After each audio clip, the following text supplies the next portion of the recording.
A gente pode até falar um pouco das repercussões subindo cada vez mais de tom, falas de alta relevância. Jamil, que trouxe recentemente aqui também ontem destaque do Nobel da Economia, e hoje a gente tem uma fala republicada, inclusive pelo STF, nas redes sociais, do grande autor, do Steven Levitsky, autor do Como as Democracias Morrem, sobre a situação da democracia no Brasil em comparação com os Estados Unidos. Queria ouvir o Ronilson sobre isso também, além do Jamil, mas assim, no nosso intervalo, são só 3 minutinhos para quem está assistindo a gente na TV, mas a gente segue aqui no YouTube.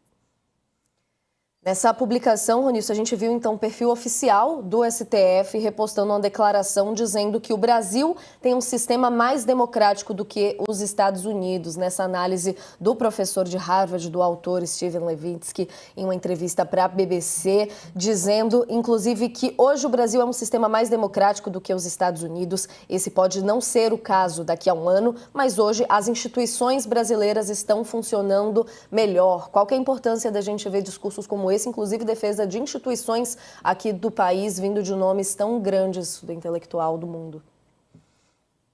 Olha, eu diria num comentário breve, para aproveitar aqui o intervalo, que quando o Levitsky fala que o Brasil tem uma democracia mais, enfim, mais eficiente hoje, esse hoje não é hoje por causa da decisão de Donald Trump, do tarifaço, etc. O Levitsky fala isso já há um bom tempo, né? Eu tive a oportunidade de ouvi-lo ano passado, pelo menos, né, no Brasil, e ele já reforça isso não só por questões como essa e por causa do Donald Trump especificamente.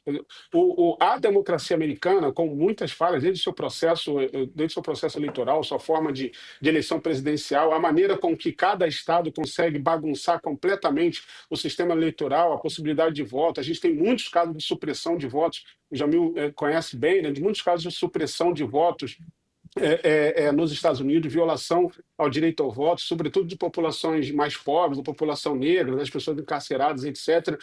Há muita fragilidade nas instituições democráticas americanas, e ele fala isso já há muito tempo, que eu acho que só é reforçado, né? Eu acho que é importante, o Levitsky é um autor muito celebrado internacionalmente, com uma pesquisa profunda sobre democracias no mundo inteiro, e acho que é uma frase que expressa aquilo que, de alguma maneira, a gente já percebe, né? Os Estados Unidos, que vêm de uma democracia eficiente para o mundo inteiro, é falho em grande parte do seu funcionamento democrático.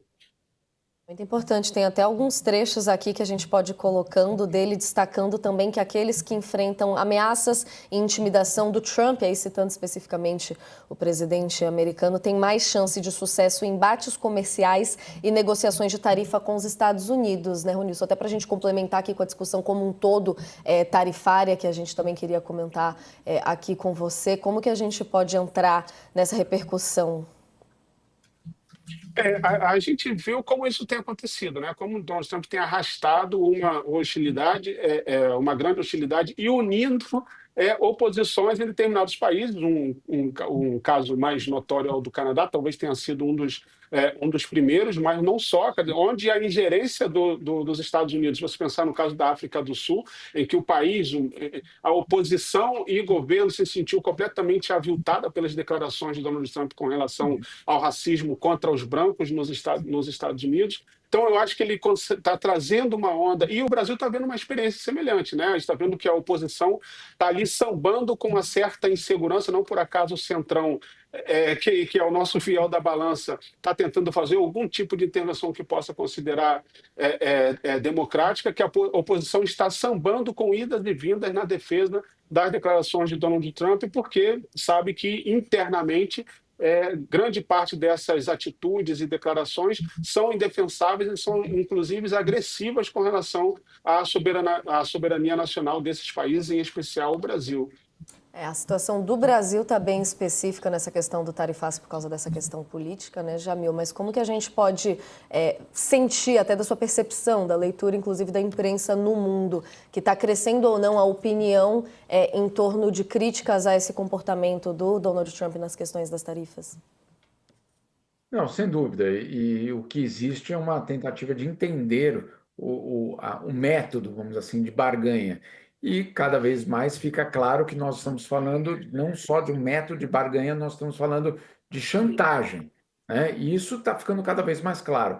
Sobre o Levitsky, o Ronilson tem toda razão, ele vem colocando isso de forma cada vez mais clara, cada vez mais contundente, de que sim, existem outras democracias no mundo que estão respondendo de forma mais saudável, que é a palavra que ele usou, inclusive, numa entrevista comigo em fevereiro, mais ou menos dia 20, 21 de fevereiro, mostrando que já naquele momento já existia uma percepção de que a democracia brasileira seria mais saudável que a americana, justamente por conta das reações. Naquele momento, ele disse o seguinte: no Brasil, na Coreia do Sul, eles estão responsabilizando políticos legalmente.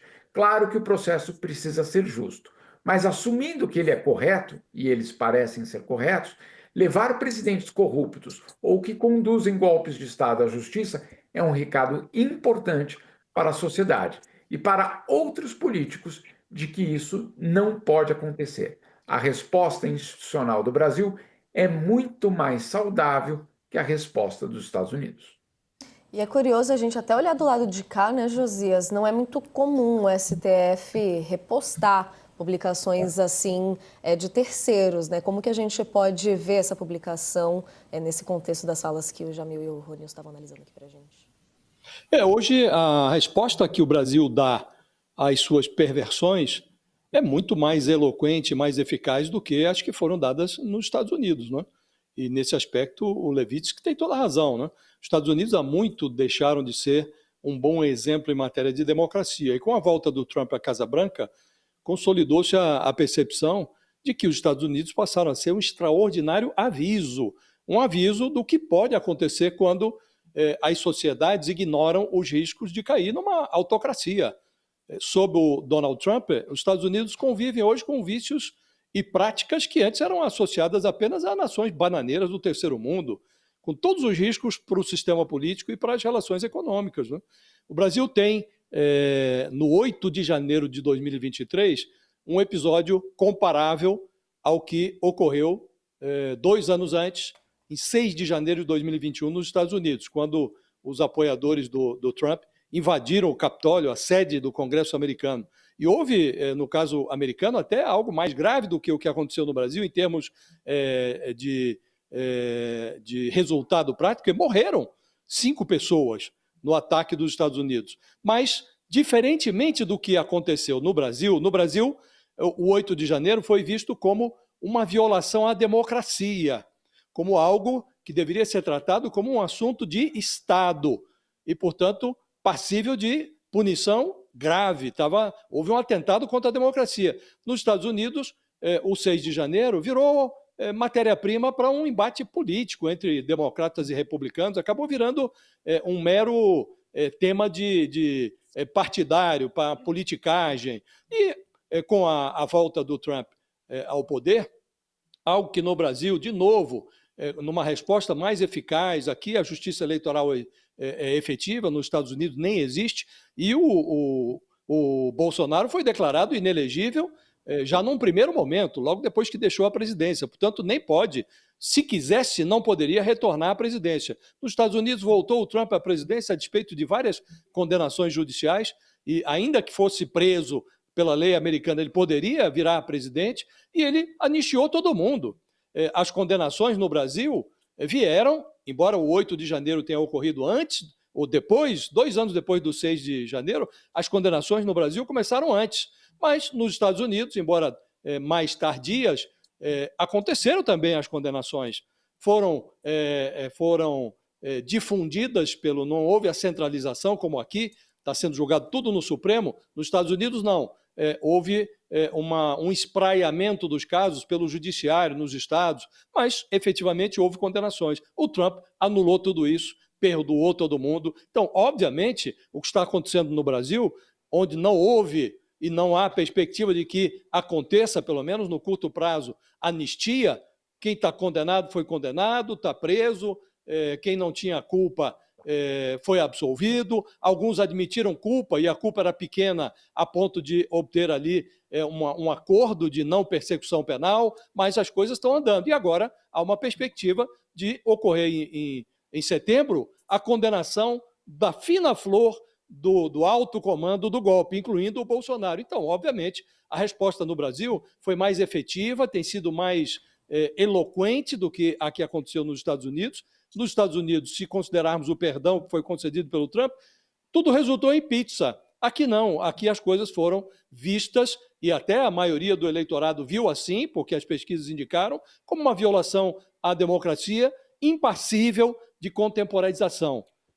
Não houve contemporanização, as pessoas estão sendo condenadas e o Bolsonaro está agora roçando as grades. Então, obviamente, é preciso reconhecer que a resposta no Brasil foi mais efetiva do que a que ocorreu nos Estados Unidos. Por isso, nós nos livramos do risco de termos de volta o que foi o grande responsável por essas violações todas. Bolsonaro está inelegível e vai agora para a cadeia ou para uma prisão domiciliar, se o Supremo for concessivo em relação a ele. Né? Mas voltar ao poder não parece uma alternativa no Brasil. Nos Estados Unidos, o Trump voltou, deu no que está dando.